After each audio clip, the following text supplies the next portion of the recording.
Hey, everybody, welcome back. I'm Emily Moyer, and after more weeks than usual, this is Project Kids, episode number 25.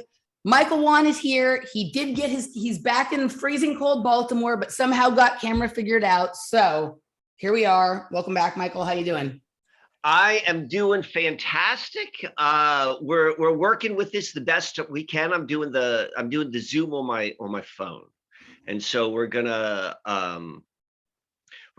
experiment with how I can keep this, hold the phone and still look at the camera, because I understand the video and the visual makes it a much more appealing episode. So I want to be able to do that for everybody. But that being said, it's great to be back.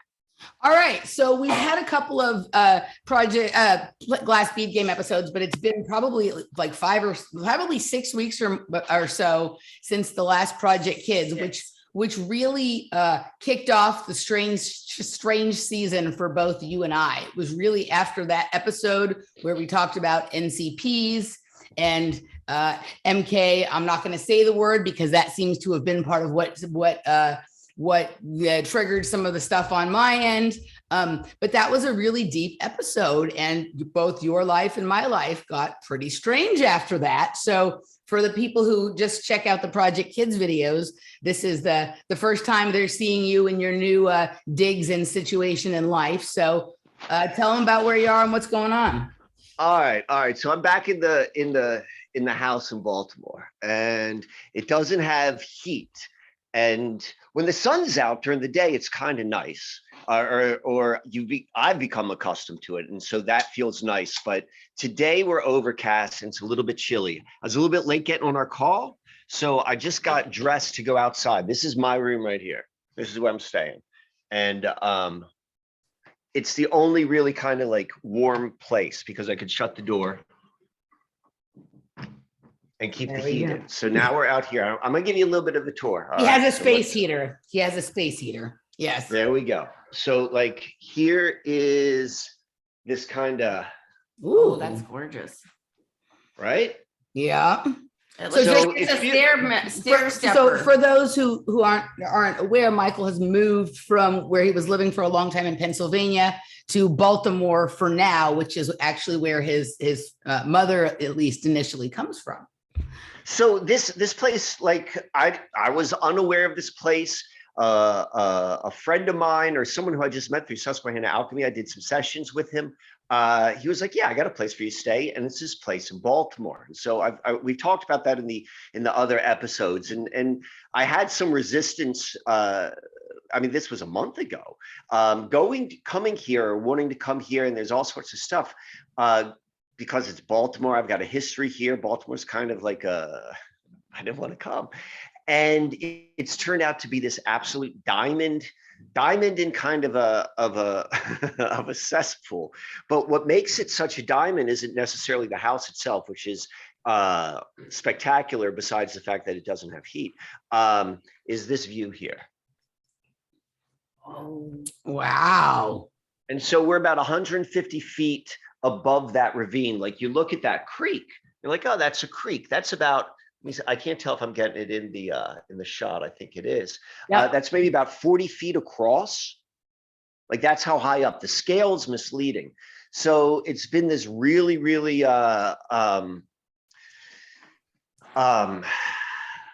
had to get acclimated to being in discomfort. It's cold. You can't really cook here. There was a time we didn't have running water, and the reason we didn't have running water was because of we had to turn off the water because it would get below freezing. We didn't want inside in the basement. We don't want to have the pipes freeze. So then you turn off the water. Here, we'll take a look around here. Got the starboard. Very nice. Wow, it's very pretty. Right. I mean, the place. That's what I mean. Like it's like. Yeah. So it's beautiful in here, and I love that ceiling. I love the ceiling. Wow. And all the built-ins. I love built-ins. I love trace ceilings like that. Like people very can't see it because you're not talking, Michael. Oh, because I'm not talking, so I'll keep talking. Thank you. I'm like giving a visual tour, and okay, so let me talk and show all around. So yeah, we can go and see kind of the look and feel of the place. Wow. And this is, in my opinion, and we've got a whole bunch of people here, including Jesse, who are all doing work. We got Scott right there. This Scott's the mastermind behind the whole place. Hello, Scott. We're recording right now, Scott. I'm sorry, I should have given you a heads up. There we go. And we can see can you see down there the worker? Yes. That's Jesse. Yes. Hi, Jesse. I realized I forgot to tell Jesse. I realized I forgot to respond to his last text. I'll talk to him later.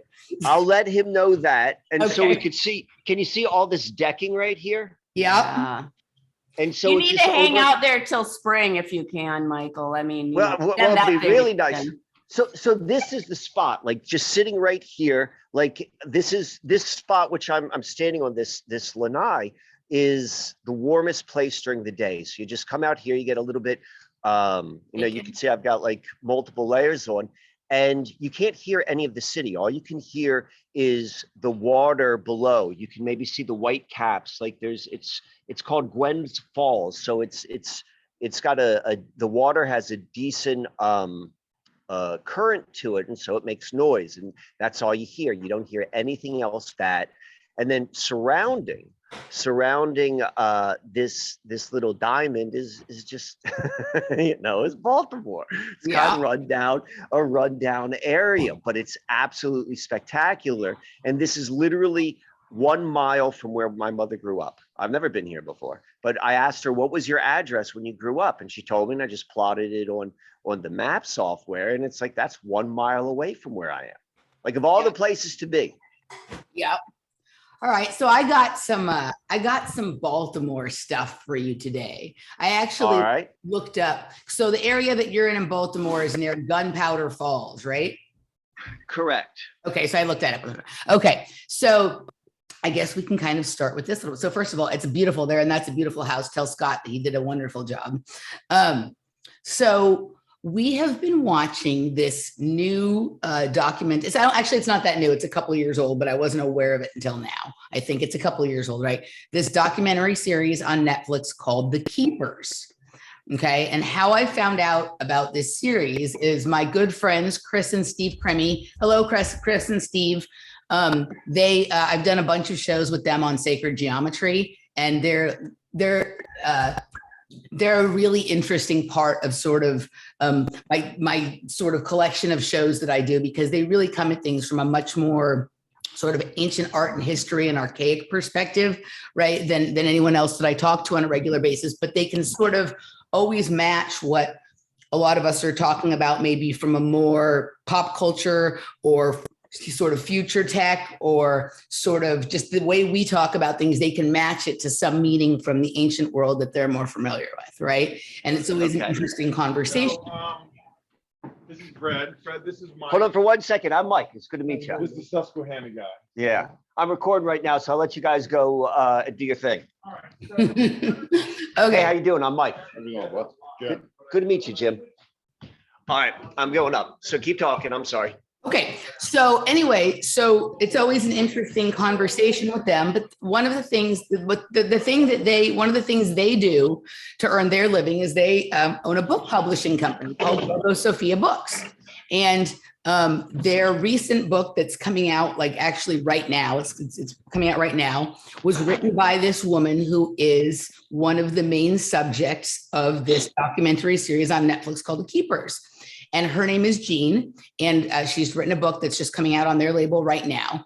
And it details sort of what went on in this sort of Catholic industrial complex around Baltimore in the 1960s and into the 70s, right? And basically, she had attended a school where a teacher of hers, a young nun, had disappeared and been found dead, and it was always a big mystery. It was never solved, and at a certain point, this whole, much later in the 90s, the whole thing began unraveling. Like, eventually, the body was found, but there was no one arrested for it necessarily, and whatnot. But what was the time differential from the going missing and body found? Like couple years, months, a couple months. Couple months. Okay. I Right. think it was a year. I'm pretty She sure went missing in like November. she went missing in 1969. And I think the body was found in 70 or 71 or something like that. Gotcha. It wasn't like a decade later. No. Okay. But there was no arrest and not much information coming forward about what had happened or whatever. And then in the early 1990s, some people picked up wanting to investigate it again, what had happened. Then this one woman who had been known as Jane Doe during earlier on in the investigation, or like a little bit late. Was it originally or later? In the 90s, she came in as Jane Doe, seemed to have some information.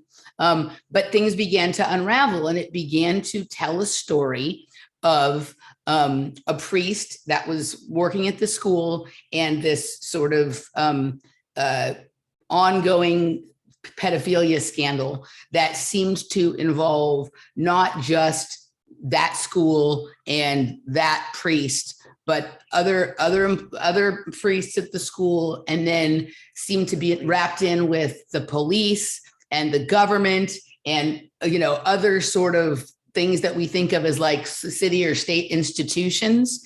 And this, so we're about 5 episodes in now or something like that. And it's really, really interesting, right? Like it's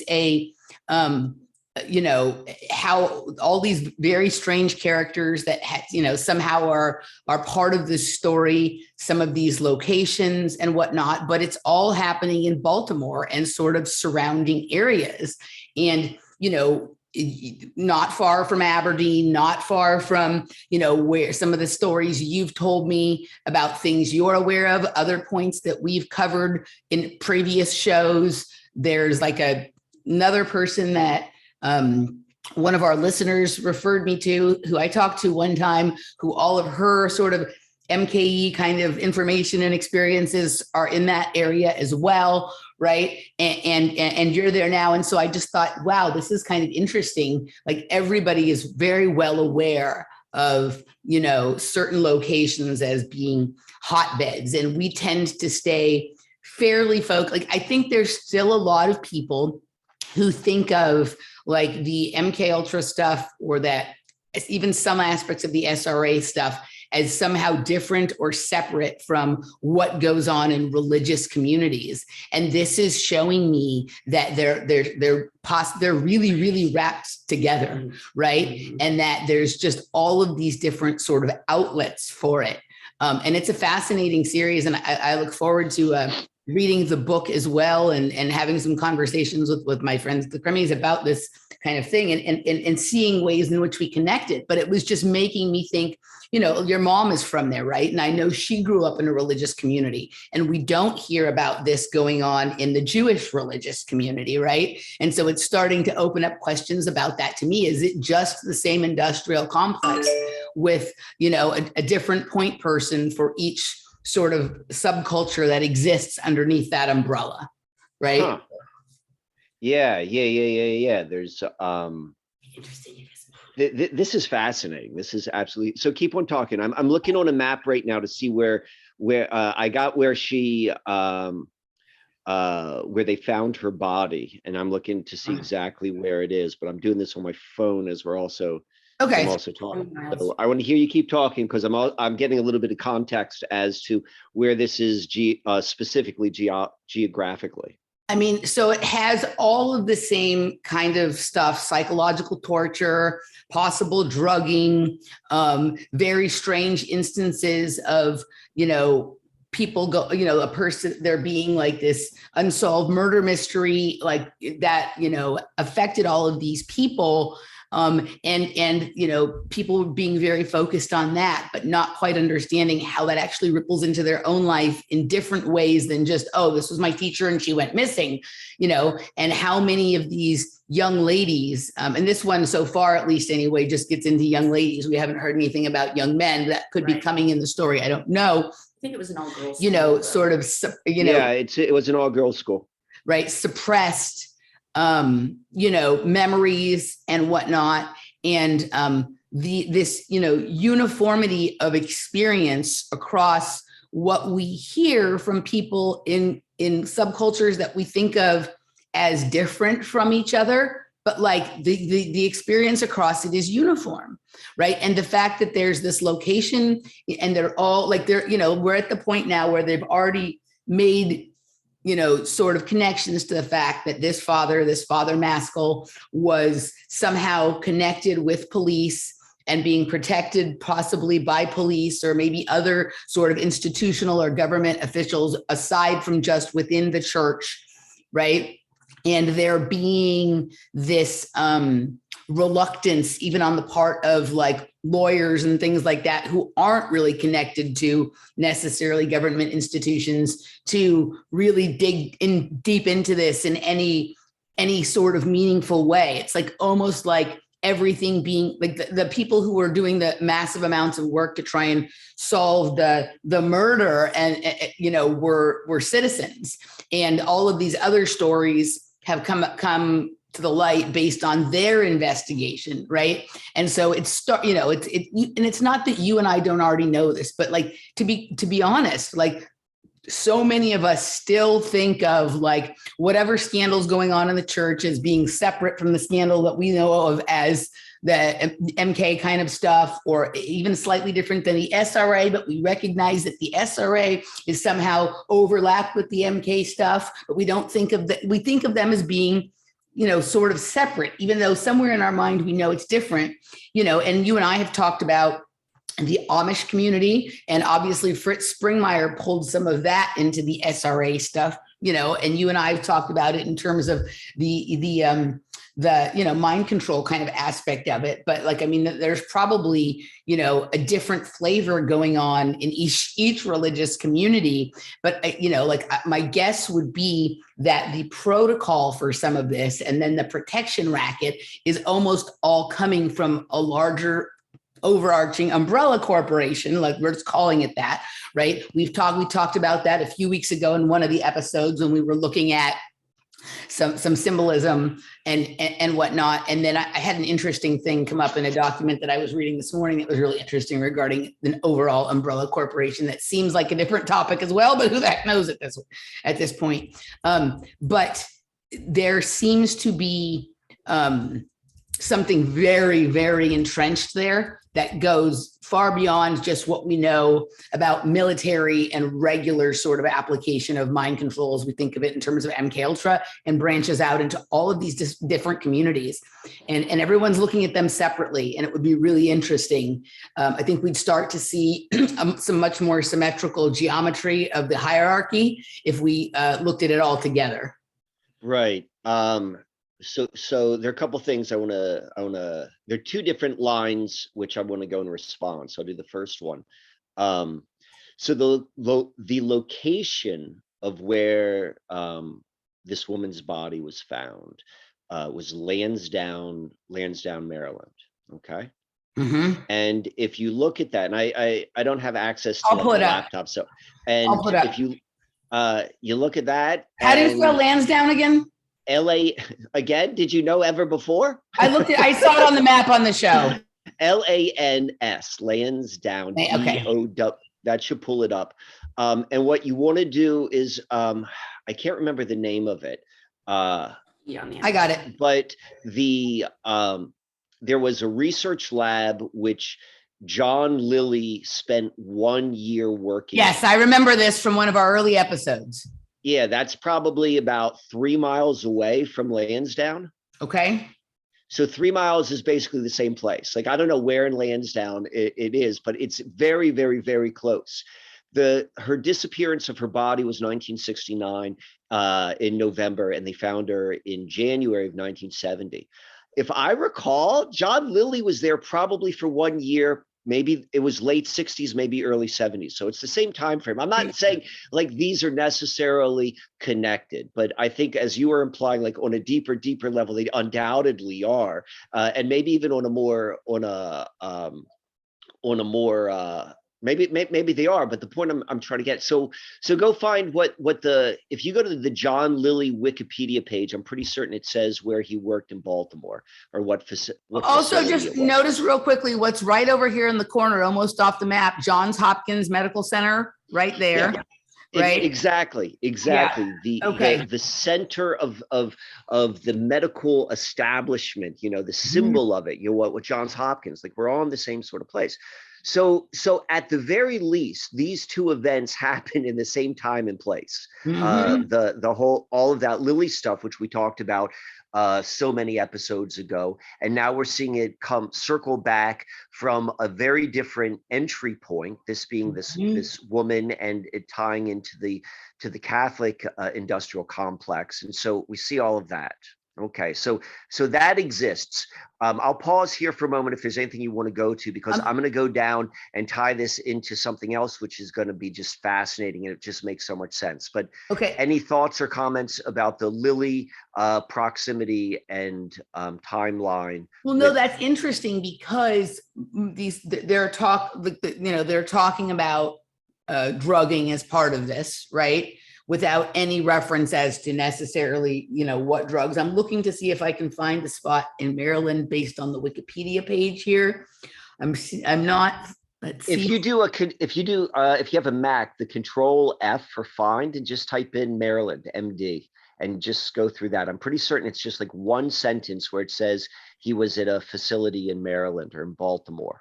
Okay, where do I put that? I'm not dexterous with that kind of. Do you know how to just search a page? Like to do like a word search? Not on a particular page. No, I know how to just. So that's more of it. Do you have an Apple or a Mac? Yeah. So I think it's Control F. But where do I type that in, or just push it on your keyboard? Hit Control F. Okay, on my keyboard, Control F. Okay. And then did a window pop up that says find? No, but it might be because we're in. That's Wikipedia page. Yeah, it might be confused by that. Anyway, so nonetheless, we'll figure that out. So go. Okay. So it is in that general vicinity. So it's in that general vicinity. Obviously, like Aberdeen and Edgewood and all of those places are in that area, and in addition to a million other places that we have talked about. Correct. Right? Still, Aberdeen's probably, and just to be clear, like I want to say how much in the bullseye this is. Aberdeen and Edgewood, yes, they're probably like 40 miles away, maybe 30 miles away, like in that ballpark.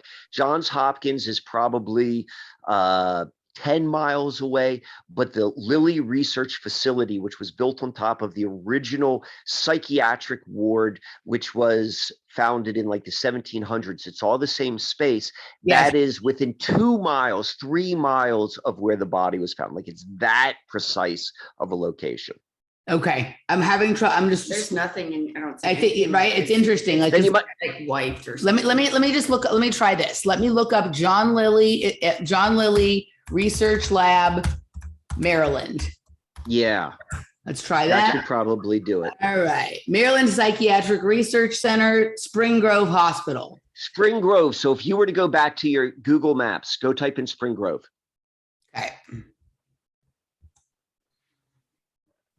Or do it this way. Do directions, because you already marked Lansdowne, correct? So, okay. So let's just do this. Let's go. Okay. Lansdowne. So now go to the directions. Directions. So like as if you're going to drive directions. Spring Grove Hospital Center, right? That's it. Okay. Yeah. So there we go. 9 minutes. 9 minutes. So what's the distance? 4.7 miles. So in straight line as the bird flies, I'd say that's probably about maybe about 3.5 miles. Like that is a bullseye. And so what year, if you go back to the John Lily page where it said that he worked there, does it say the year he worked? So let's go to John Lily. Let's go to this page. Let's see when he worked here. Let's move this over here so I can see. Okay. Maryland Psychiatric Research Center for many years. He was there for many years, ending in 1977. Ending in 1977. So she disappeared in 1969, so she disappeared in 1969, and these girls were still at the school through the early to mid 1970s, still experiencing what we're talking about. Right. And then listen to this. The Maryland Psychiatric Research Center at Spring Grove Hospital in Catonsville. Catonsville is even talked about in the show. Catonsville is mentioned in the show. Also conducted extensive psychedelic research with LSD and psilocybin for many years, ending in 1977. Psychedelics are now experiencing a renewed resurgent interest, primarily due to the efforts of psychopharmacologist Roland Griffiths, who, along with psychologist Bill Richards, began volunteer research studies with psychedelics in 1999 at Johns Hopkins Bayview Medical Center, which is exactly the hospital I pointed out on the map. Right, exactly. Okay, so let's just put a pause right here because we're going to add another thread into this story. Okay. And if you want, you could pull up I like you having the browser up. Like, can you do? Okay. Yeah. If you want to. So, who you want to pull up is Jonathon Luna. Jonathon Luna. All right. Luna.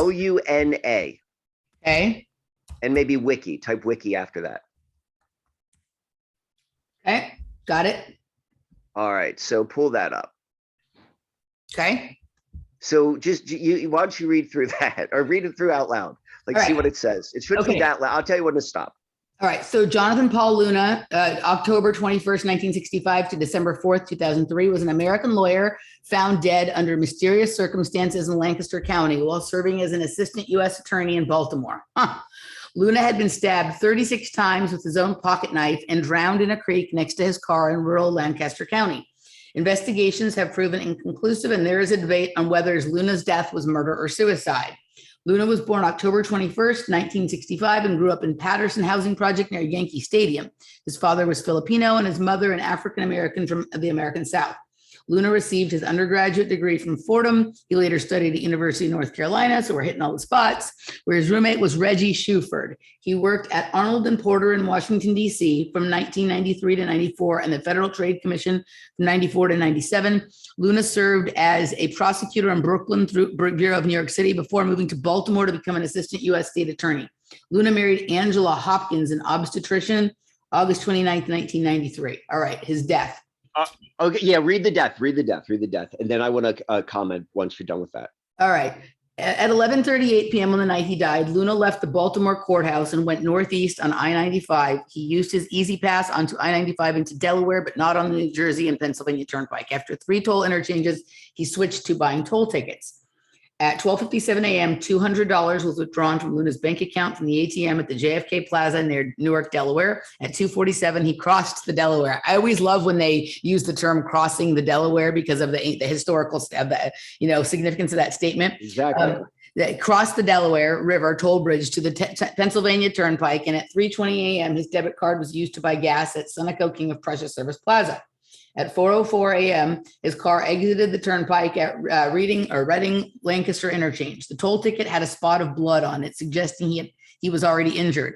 His car was parked at the back of the Sensing Weaver Well Drilling Company at the Dry Tavern Road in Denver, Pennsylvania. That's interesting, Pennsylvania, before it was later driven into the creek. At 5 a.m., the first employee of Senseneg and Weaver arrived. A half an hour later, at 5:30, the car was noticed with its lights off and front end into the stream. Blood was smeared over the driver's door and at the front left of the car. Luna was face down in a stream under the car engine. He was wearing a suit and black overcoat with his court ID around his neck. A pool of blood was found on the vibration of this sounds exactly like the vibration of this case that we're talking about. That's why. Okay. Right. Yeah. Exactly. A pool of blood was found on the rear seat floor. Although stabbed 36 times with his own pocket knife around the chest and neck, plus a head injury, the death was due to drowning. No suspects or a motive for murder were determined. The federal authorities leaned toward calling it suicide and came to the conclusion he was alone from the time he left his office until his body was found. But the local Lancaster authorities, including 2 successive coroners, ruled it a homicide. Additional evidence collected during the investigation captured a second blood type and a partial print, as well as some grainy footage from near the time of the gas station purchase made with Luna's credit card. The investigation remains ongoing, and there is unclaimed federal award for $100,000. Okay, so the details of this are different. I'm not going to say they're the same, but there's this vibration and this weird. I understand like that you don't know the details of the thing I'm talking about, and that you're pulling this up. Right, like is just interesting. There's an energy or a feel to it. There's this like dank feel to it that feels almost exactly the same. And that's only half of it, but I just want to be very, very clear. What they're telling you is this dude was a regular dude. He was a district attorney. What was he researching? He leaves his office at 11:30 at night. He lives in Baltimore, drives all the way up 95, does this huge circle around Philadelphia, and then gets on the Philadelphia Turnpike, starts coming to Lancaster, stabs himself 36 times with a pocket knife. Yeah. And then gets out of the car and then drowns himself in a creek. His Right. name is Luna. Right. He's the moon. He's the okay? moon child. This So is- here's Fritz this is- Springmeier. Yeah. So all of those sort of things. So let's just hold that for a moment because you're absolutely right. Like it's not exactly the same, but it's got, like, as you said, like a vibration of like what the F is going on. And we're seeing that same vibration being mirrored right now with the whole Bob Saget cracked in the back of the head thing. It's just like what happened to the woman in The Keepers. She was cracked in the back of the head. So, okay. So now I want you to go and pull up, I'm going to get this name kind of confused. You might need to search it a couple times. I think it's Vicar, Vicar. Okay. And right, district attorney. I want to just say something else real quick. When you were talking last night in the episode we were watching, there was a shot of the moon when they were talking about this guy named Skippy, who was following this woman in his car, and they showed this highway and they showed the moon, and Skippy was a man dressed as a nun with a mustache, chasing this woman in the car down this highway as they showed the full moon. Remember that shot? And I was like, wow, look at that moon, right? So there's something, it's just weird that you just brought up the moon that way. Right. All right, so from prosecutor to priest, law alumni. Okay, here we go.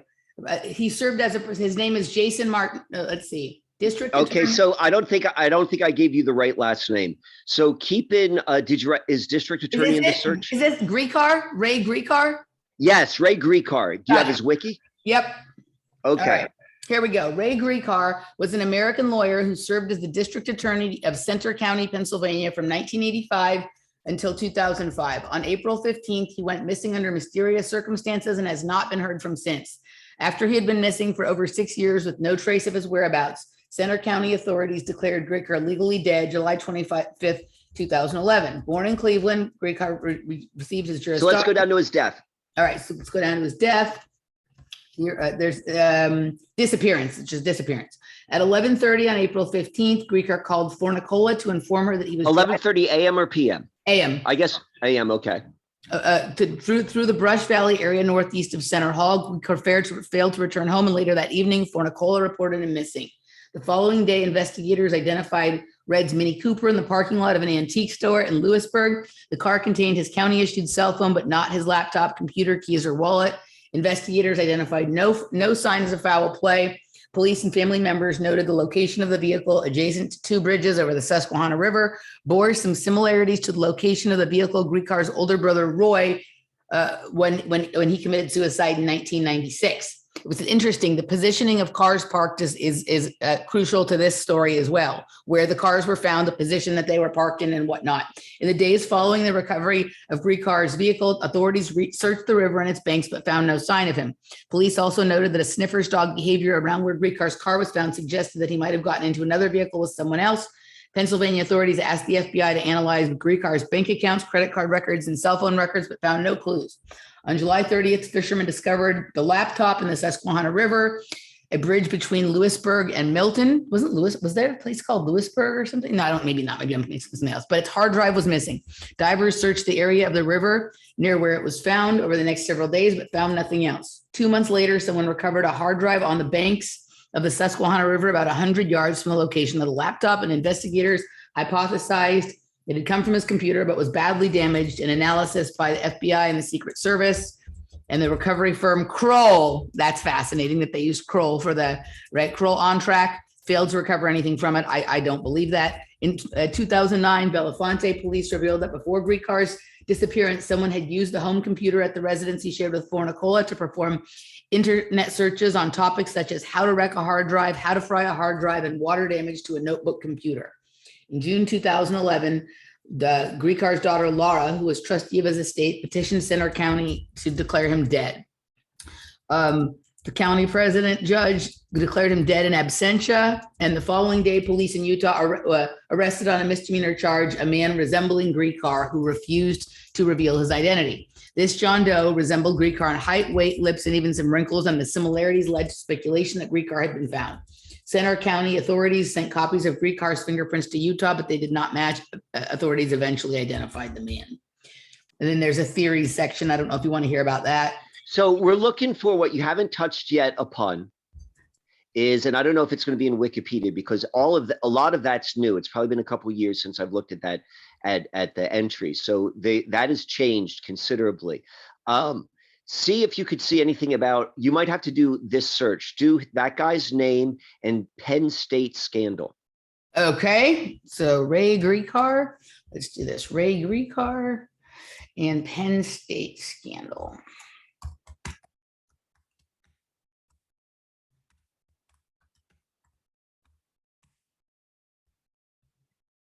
All right. In 2011, the news broke that Gricar declined to prosecute an alleged case of sexual assault of a minor against Jerry Sandusky. The 1998 decision put Gricar's name back in the national spotlight as it came amid news of an indictment against former Penn State football coach.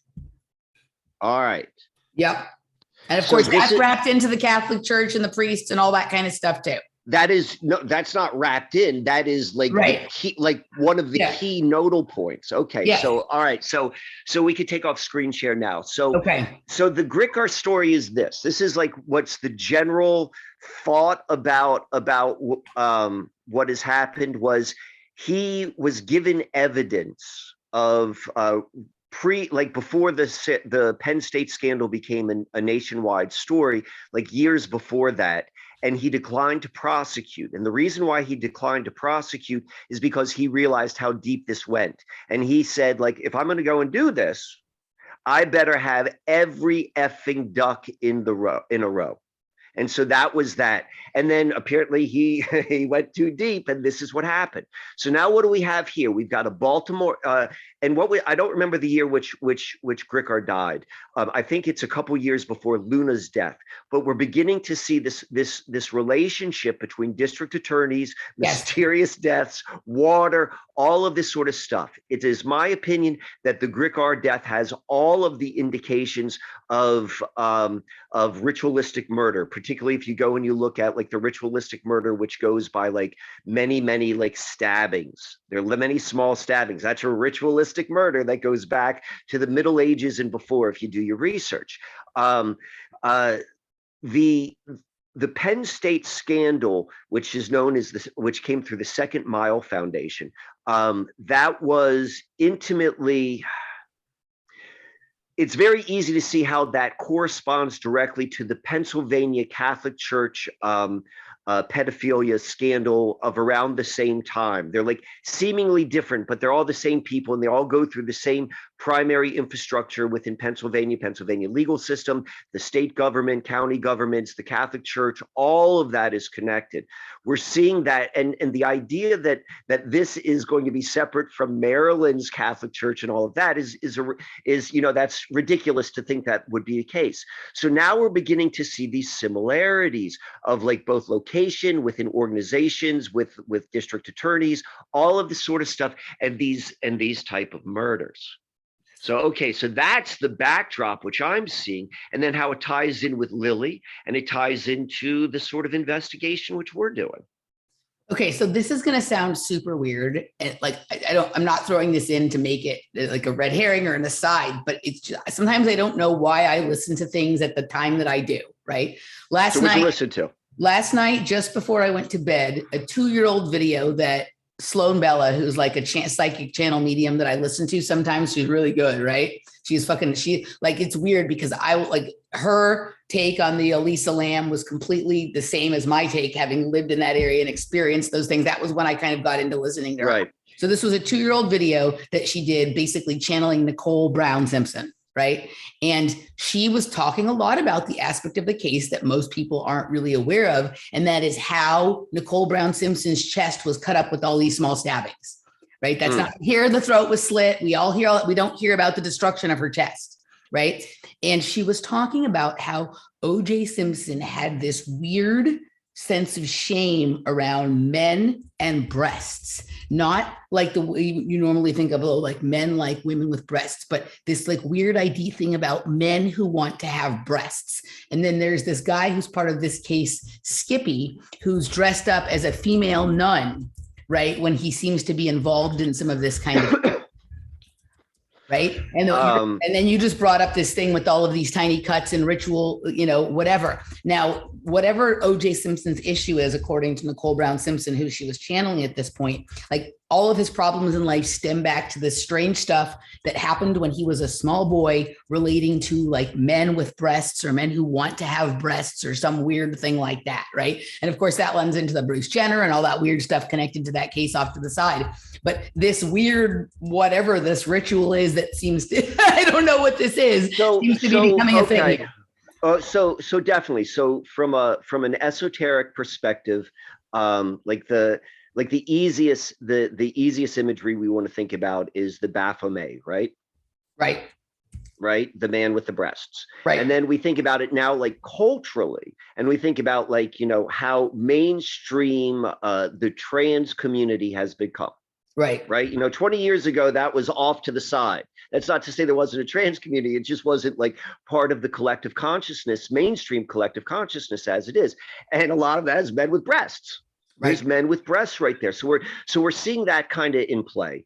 I find that very interesting. I did not know about what you were just saying with the O.J. Simpson. And interestingly enough, I had a long conversation about that just the other day with Scott. We were talking about about what that was as a trigger within American, the cultural unfoldment. So this is where I want to go with this. Okay. Do you remember this movie? Tell me if you've ever heard of it before. It's called Silence of the Lambs. Yes. All right. So do you remember? So they're kind of two bad guys, if you will, in the Silence of the Lambs movie. Do you remember who they are?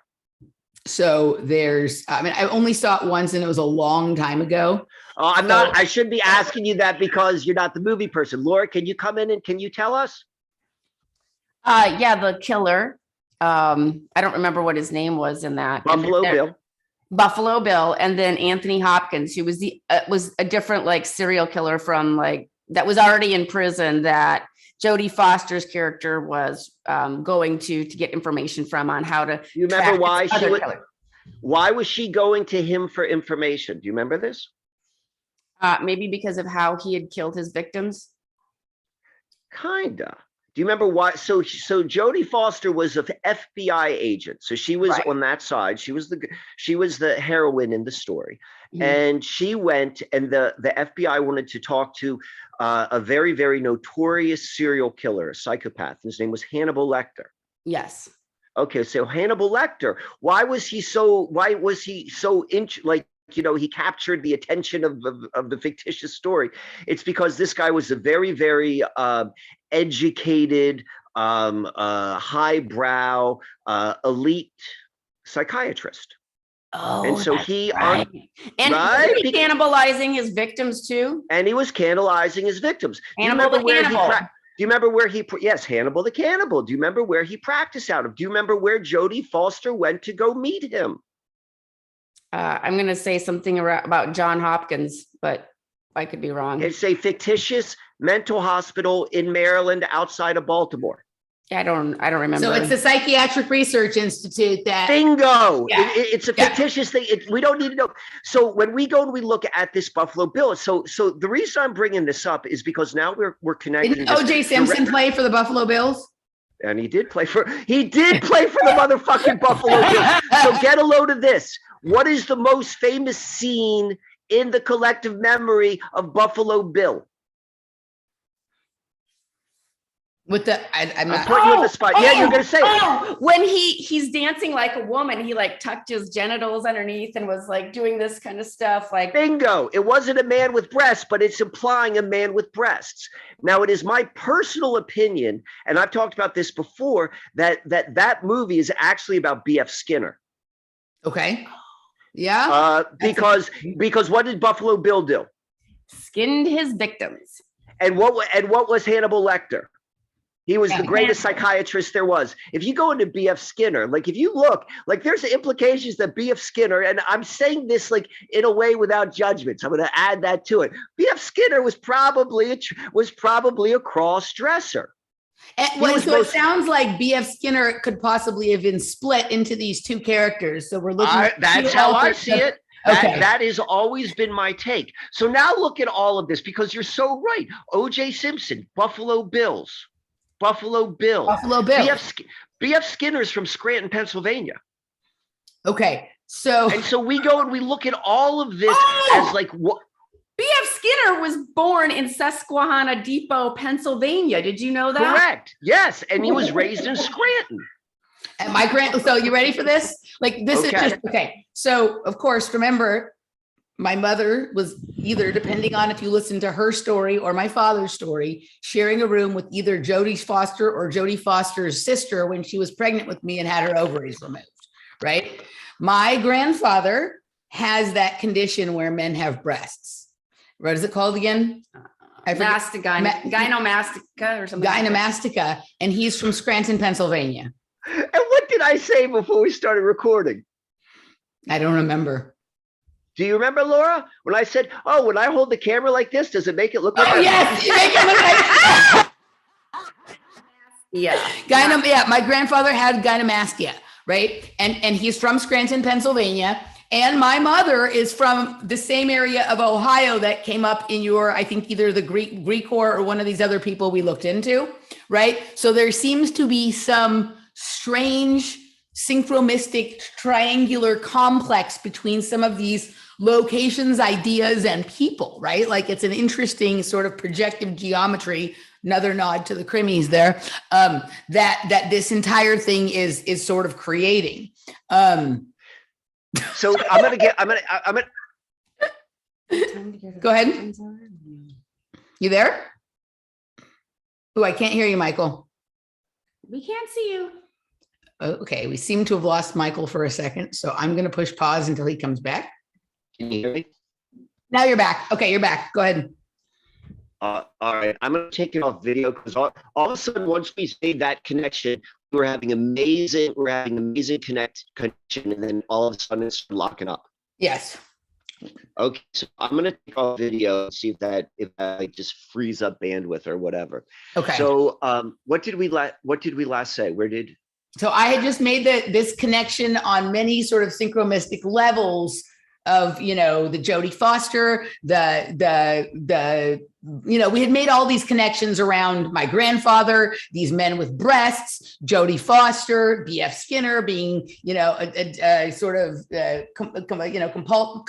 broken into two separate altars to play both characters in Silence of the Lambs, all of this area around Ohio, Pennsylvania, Maryland, and whatnot, right? So we're moving in and out of the false reality of Hollywood, the supposedly real reality, all of these different locations, these people, all connected by a thread of the story.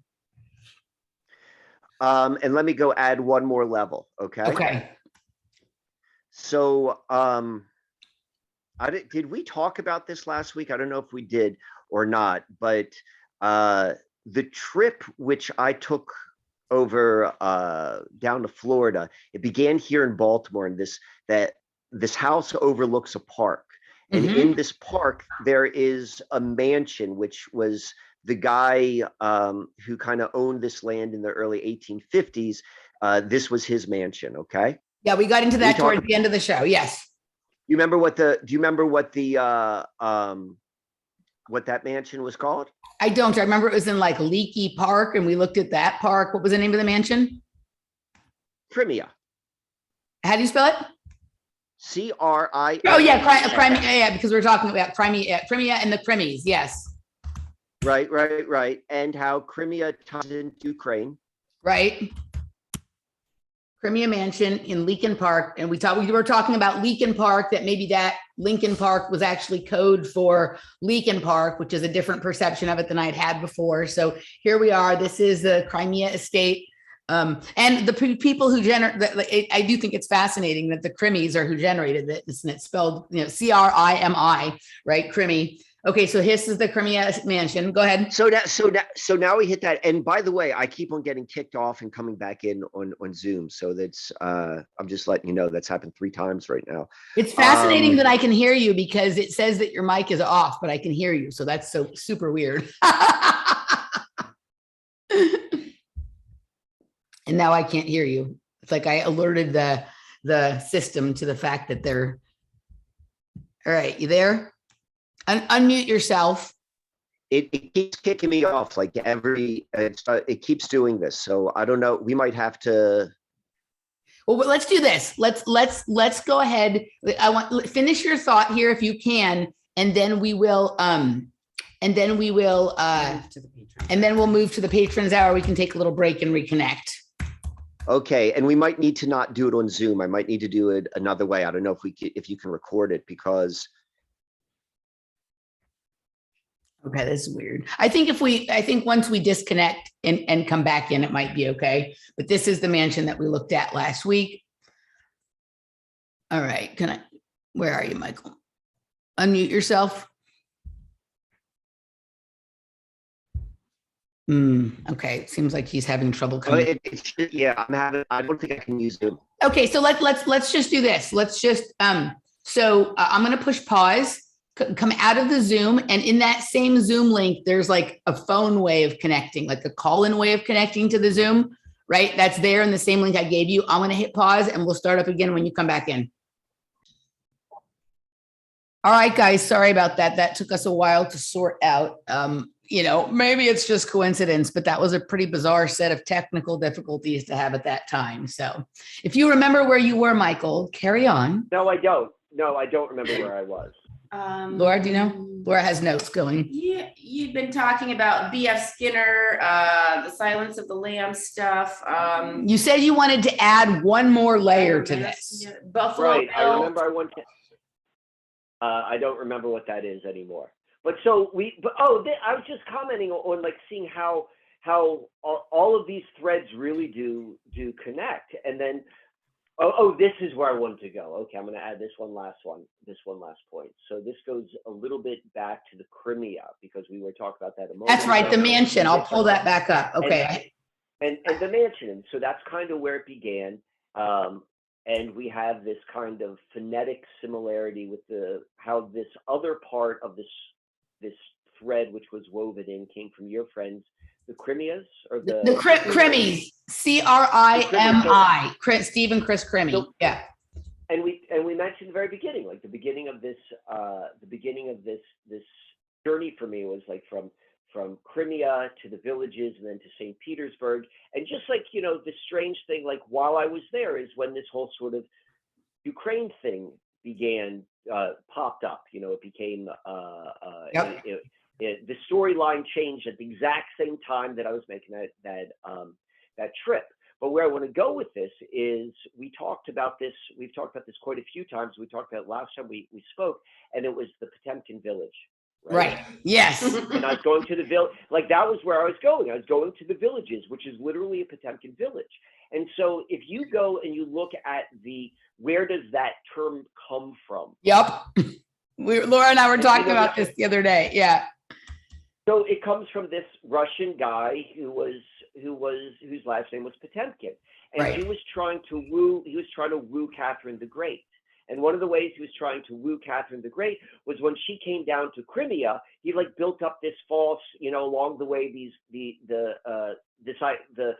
false billboards to make it look like a really beautiful village when there was nothing there. That's where Potemkin village, the term comes from, and it's literally connected to Crimea.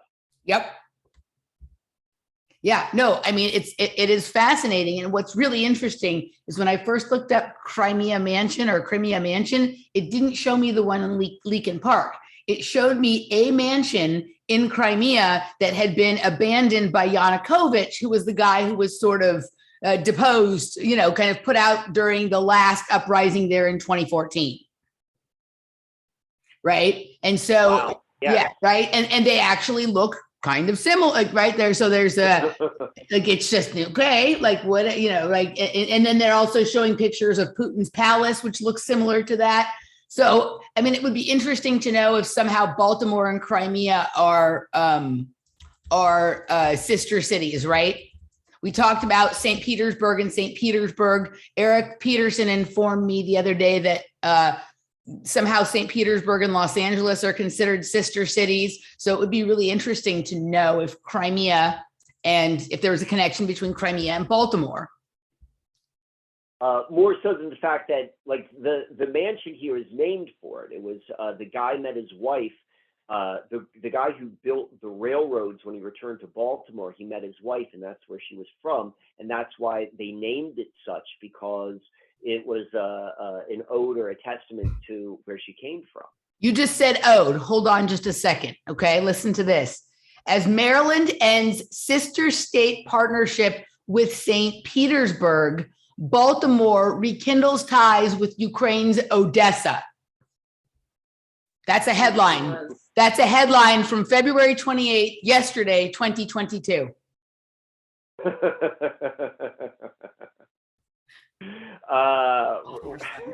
We're tapping into something, whatever that is. I don't know, but it's getting tighter and tighter. So I want to tell you one. We're going to pause here for a second, and I want to add this in, and I want to hear what your thoughts are. So okay. I was not originally planning to go to St. Petersburg. When I went down to Florida, I went down to go stay at the Villages. And I did, and my sister lives in St. Petersburg, and that's about 2 hours away. And that was not my plan. I didn't really have a full agenda, but it was open. But that was not how it was originally thought of. It unfolded that way. So after a couple of days, after 5 days, my parents, I was like, all right, I got to get out of here. That's why I went to my sister's, and and my parents are old, and I was like, well, maybe Jamie could come pick me up. You can't get a rental car anywhere in Florida, and I had already returned mine. So my dad's like, no, we'll drive you the whole way there. So I'm in the car for 2 hours with my dad and my mom, and we're driving over there.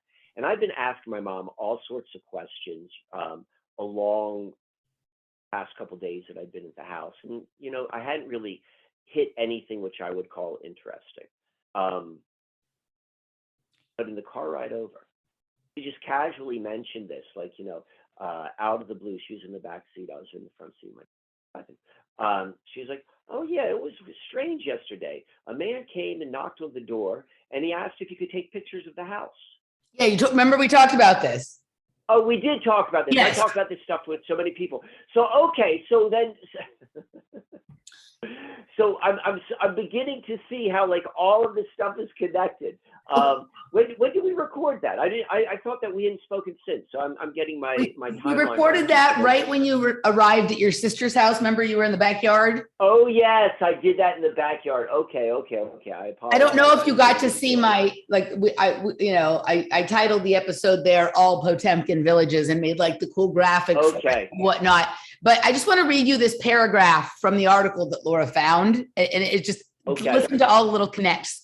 Ukrainians began settling in Baltimore during the 1880s, Scott said, especially in Highlandtown, Fells Point, and Patterson Park. During the early 1900s, many worked for the city's steel and glass makers. Others followed shortly, in part to escape World Wars I and II. The city of Baltimore stands in solidarity. Go ahead. Go back a sentence and read it again more slowly. So Ukrainians began settling in Baltimore during the 1880s, Scott said. Especially in Highlandtown, Fells Point, and Patterson Park. During the early 1900s, many worked for the city's steel and glass makers. Others followed shortly, in part to escape World Wars I and II. The city of Baltimore stands in solidarity with the people of Ukraine at home and abroad, and we join leaders across the world in condemning Russia's military actions against the Ukraine, Scott said. Ukrainians have been a part of our city for generations. Today, many worry for the loved ones they may still have in Ukraine. So there is this incredible tie between Baltimore and Ukraine. Scott is the mayor. Scott is the mayor of Baltimore. Brandon Scott is his name, but it was just funny because you're at Scott's, right? And so I'm just making that little. No, it's very funny. No, definitely. So what is the where is that article? What's it posted on? The Baltimore Sun. So that's from the Baltimore So that's Baltimore Sun. Okay. Yesterday. So that's the local newspaper. That's right. So what was I going to say? There was just something that came up while you were talking about your thing and your sisters that I wanted to say about the whole, I don't know. I lost my train of thought. But the whole thing is, I mean, the way this is all sort of winding out and playing out is kind of fascinating. Let's do this. Let's wrap up this public hour, and then we're going to move over into the patron segment. And I want to talk a little bit more about some of this stuff going on with the Crimea thing from a couple of different angles, because while I was waiting for you this morning, I was reading John Rappaport's article about the narrative shift that we're in right now. And then I'm noticing some things synchronistically as well. But before we sign off for this part, I want to thank Chris and Steve Crimea for bringing my attention to this story. I don't know if these connections that we've pulled on, these threads we've pulled on, are just a coincidence or if they're somehow related. But you know, we're not done with the documentary yet. We're still watching it. I encourage people who have Netflix to go and watch The Keepers, and then also to check out the new book that I think is being released right now. Certainly, I know you can pre-order it. It may be out already. From the Crimea's publishing company, Logo Sophia Books. I think this is a fascinating tie-in on a lot of levels. And so, okay, Michael, anything you want to say before we sign off from the public and move to the patrons hour? No, just thanks for listening. All right, so patreon.com/offplanetmedia or projectkids.locals.com. We will see you on the other side.